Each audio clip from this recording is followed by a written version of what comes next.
Hi, good day, good night, good evening, depending on what time you happen to be watching this. Welcome to another episode of House of Stars. I'm your girl Star, and today, as you can see from the title, this is a continuation of a video that I did previously. I think I did it around like late last year, talking about spirit husbands. I actually had to stop and record this twice. But I wanted to do this video just to kind of help women or even men that are out there that may have this issue. And a couple people wanted me to elaborate on it more, and I noticed that a lot of the cases that I've been coming across over my career lately had to do a lot with this topic, which is having spiritual husbands, which is, in other words, incubus, succubus energy that is plaguing us females and males in this world today. So if you haven't already, be sure to follow me on Instagram if you would like to get a private reading. I do private readings, private sessions on a number of different things, especially in this topic if you want to have more information. So number one is a continuation of what a spirit husband is. So a spirit husband or a spirit wife is an incubus, succubus energy, which is usually a sexual demon that comes to sleep with you either at nighttime, not necessarily also on the physical realm, but also on the astral realm as well. A lot of these situations with spiritual husbands do affect different number of things in your life, whether it affects your sexual health, your menstrual cycle. It also, the biggest thing that it actually affects is your relationship. So you actually coming into a formal committed relationship with anybody else, or marriage problems or whatever the case may be. Usually when you have a spirit husband or anything of that sort, it comes in as a disruption to a lot of your relationships and causes issues, or the same number of issues keep coming up in every relationship that you get in. In most cases, what I see is that people usually have a hard time finding a relationship that actually comes with commitment. I've seen numerous cases where people would meet people, the right person, be everything on the book, all the connections there, everything's happening, all lights and everything are shining. But when it comes into stepping into a formal relationship or a formal commitment of some sort, the person will either disappear, ghost, whatever. And even though it's something that may happen with a certain person, what I've noticed is that people always keep on seeing the repetitive cycle of where it actually shows up in a number of their relationship patterns that they have. So let me just take a sip of my water. I'm trying to talk low at the same time, so I hope you guys can hear me because it's late here.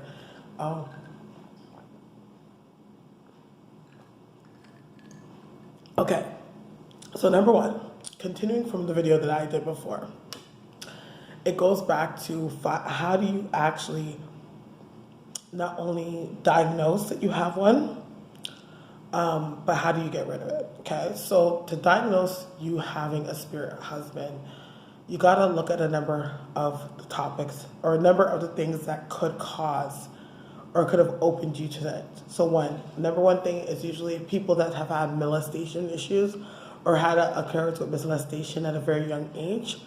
Somebody that has a very promiscuous lifestyle. I've noticed in a lot of people that have had this issue, they have this drawing to sexual encounters, even almost like an outer body experience, so to speak, or have an insatiable sexual appetite.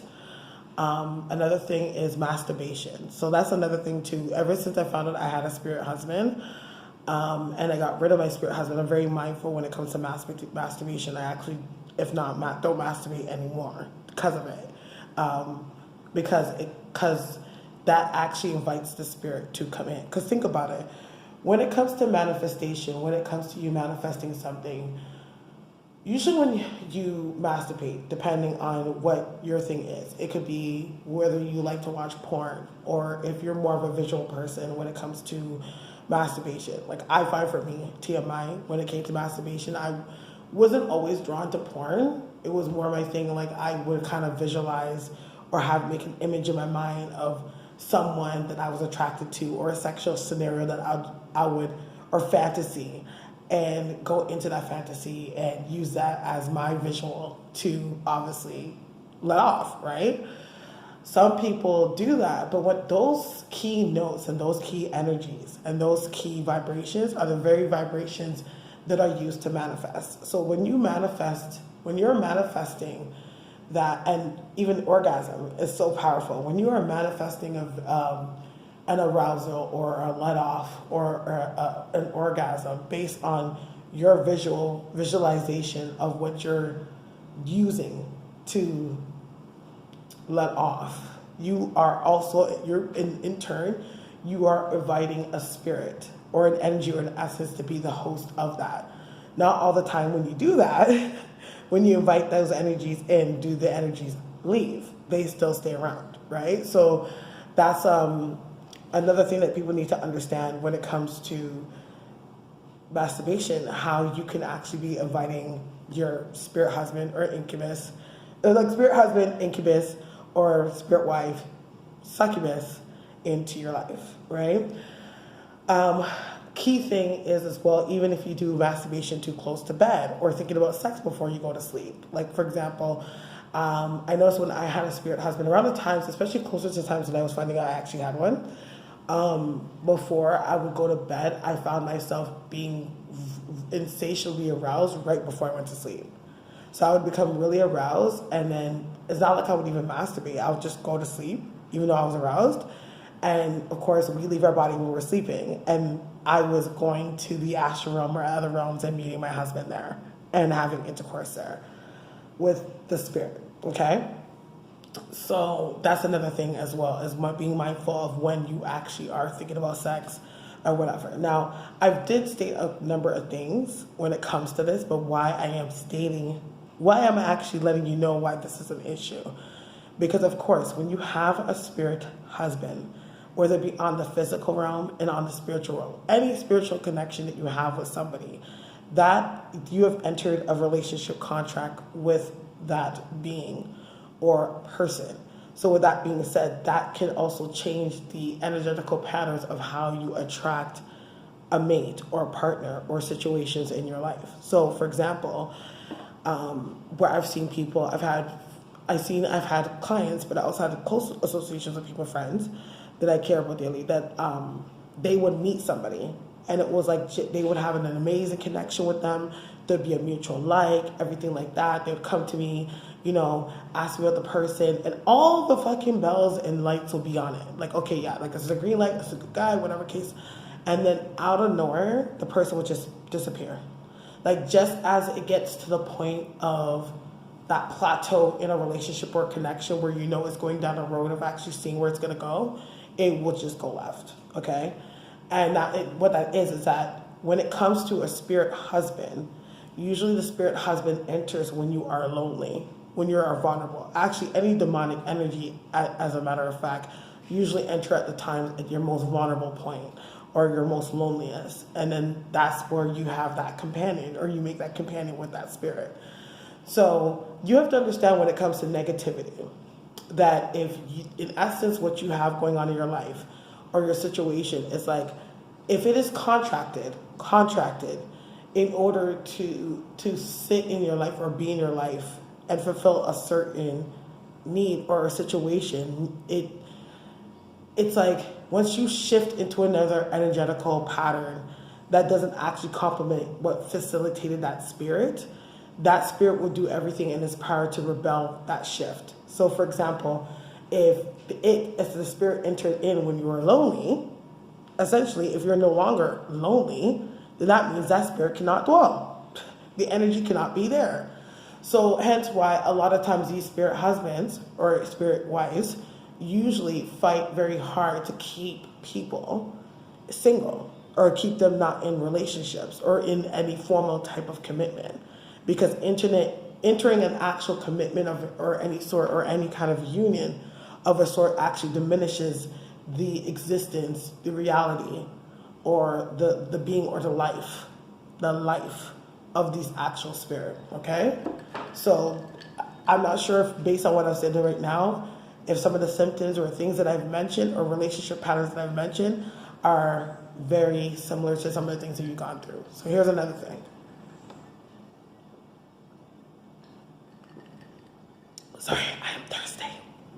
Okay, so here's another thing. How can you tell that you have a spirit husband? So here's something I'm going to explain to you, what you can do. Number one, you can get this fruit, or get this. It's called Eden fruit, but it's a very biblical fruit. It's very known in Africa. Kings used to burn it. The smells of it throughout town because it's so powerful for repelling negativity and evil. Okay, so it's called Eden fruit.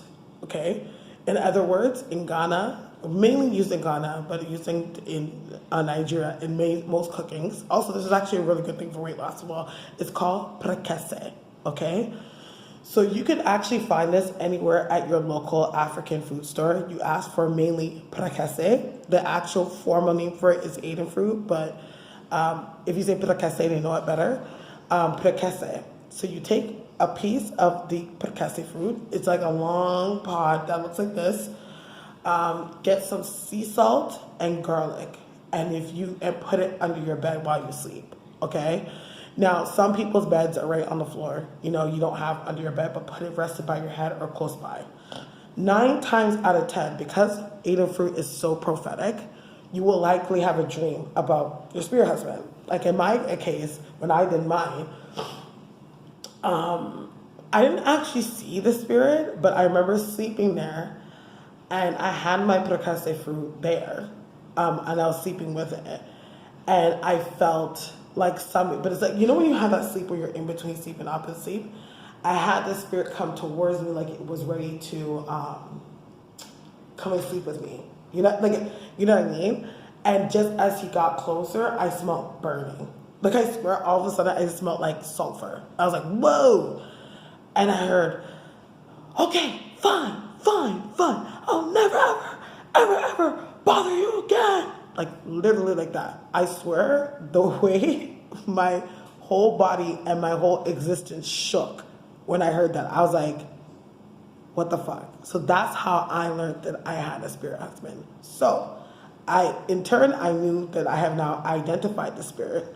What actually comes next? So you continue to keep that prekese by your bed. I actually kept it by my bed for 9 days. Okay. So I had it there for 9 days, and I took one of my underwear, and preferably take one that is a bit soiled, one that's actually worn. And when I say that, I mean soiled in the sense of your inner essence, like your actual essence is on the underwear, okay? And I put it up in a nice bag somewhere where it couldn't be like found per se on a church ground. So now when it comes to churches, typically Catholic churches, but any type of church, the grounds are consecrated, okay? So meaning the grounds are prayed on. So when you leave something or even ground your feet on consecrated, blessed grounds, it's like you're almost using the underwear as bait, because that's what the spirit is looking for. Because when it comes to spirits and stuff like that, especially in that realm, not all of them can see. They can hear, but they cannot see. You know what I'm saying? So it's like, or smell or scent, so it'll be attracted to the essence of the scent of where your essence is. And with that being said, once that spirit decides to walk on those grounds, it's consecrated grounds that diminishes the spirit, okay? So then once that happens, and you put the prekese by your bed, you can also boil the prekese, the garlic, and the salt, and take a bath in it. And you should typically, I say, in unison with you keeping the prekese by your bed, you should bathe in the bath for at least no minimum of 5 days. Typically, I'll say keep it but if you're going to go with the prekese 9 days, do a bath for at least 7 days, or the continuous of the time of having it by your bed. Once that happens, you take the prekese, you dispose of it, okay? Usually, typically, dispose of it where on earth, or if you can't actually dispose of it under a tree, I always say take 3 dimes or 3 pennies, depending on where you're from, put it in the bag and throw it in the garbage, okay?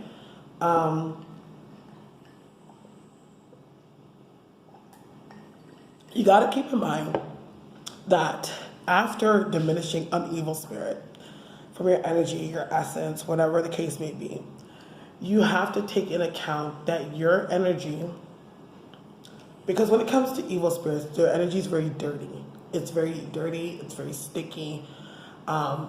Even though you may have diminished the spirit, the remnants of the spirit usually take some time to get rid of. And that's what people don't seem to understand when it comes to diminishing negative energy or any spirit of that sort, is that sometimes your battle after that is not really the actual essence or the big problem.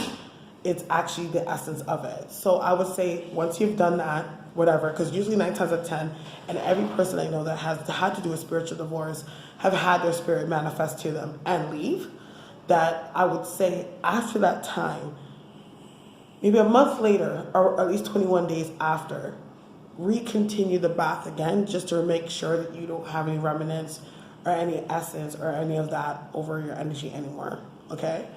So that's another thing that you can do.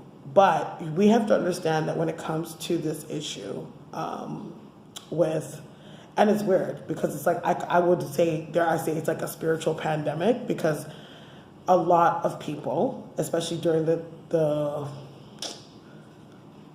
lockdown, have gotten caught up with these spirits or any energies of that sort, that a lot of people are being affected by it. I find that it's very common, especially amongst people of African descent.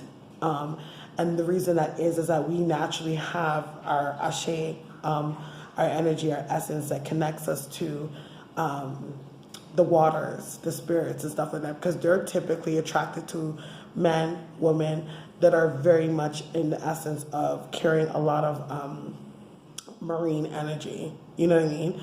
So, for example, a marine energy where you could say Yemiya, or you could say Oshun, or you could say Oba energy. For example, for myself, like, you know, my descendants are from Jamaica. You know what I mean?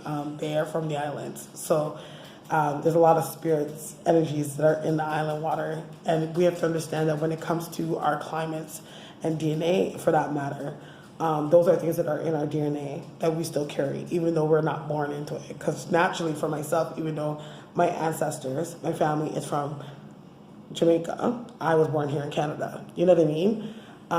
But I would say that if you feel like you've been having a continuous pattern, because you have to understand, when it comes to a spell is a continuous, repetitive cycle when it comes to energy.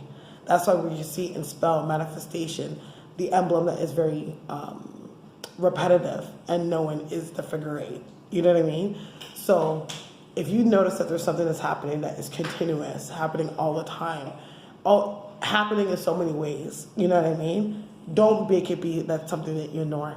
Do a spiritual diagnosis to look at the patterns and see what's been happening and go from there, okay? So that's it. That's what I have to say so far. If you guys have any questions or concerns or want to elaborate more on the topic, you can always leave your comment in the description box. Again, if you'd like to get a private reading or any spiritual work or spiritual consultation of any sort, you know where to find me. My email is in the description box, or you can hit me up on Instagram, which is at House of Stars. Again, yes, that's what I have so far. In the description box, I'll put a list and a name of things, of the items where you can find them. I preferably say that people should go to the store, because when it comes to certain spirits, especially evil spirits, they come in the emblem of the spirit of distraction. So you want to be able to say that if you're doing any kind of spiritual work and it needs to be done, don't delay on it. Do not ignore it. Get on it right away, okay? In the spirit of Saint Expedite. So I do want to thank you so much for your time and rocking with me. May God bless you and the angels protect you. Good night.